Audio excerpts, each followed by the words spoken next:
বাংলায় বিজেপি ক্ষমতায় এলে সীমান্তে থাকবে না কাঁটাতার, এক হয়ে যাবে ভারত বাংলাদেশ। বিস্ফোরক রানাঘাটের বিজেপি সাংসদ জগন্নাথ সরকারের মন্তব্যে বিড়ম্বনায় বঙ্গ বিজেপি, কটাক্ষ করতে ছাড়ছে না তৃণমূল।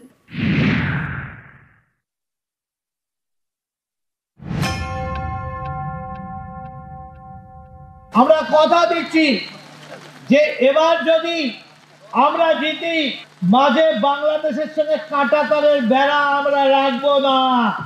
এক ছিল, আগামী দিন এক হয়ে যাবে। ভারত বাংলাদেশ সীমান্ত এলাকা নদিয়ার কৃষ্ণগঞ্জ। এই সীমান্ত এলাকায় দাঁড়িয়ে বিস্ফোরক রানাঘাটের বিজেপি সাংসদ জগন্নাথ সরকার।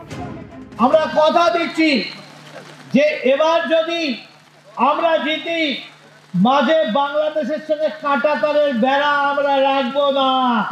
এক ছিল, আগামী দিন এক হয়ে যাবে।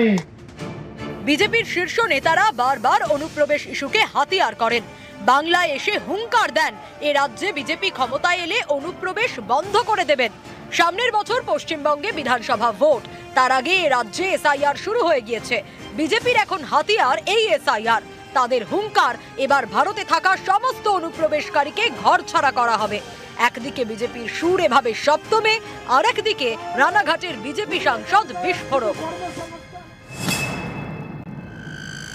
আমরা কথা দিচ্ছি যে এবার যদি আমরা জিতি, মাঝে বাংলাদেশের সঙ্গে কাঁটাতারের বেড়া আমরা রাখবো না। এক ছিল, আগামী দিন এক হয়ে যাবে।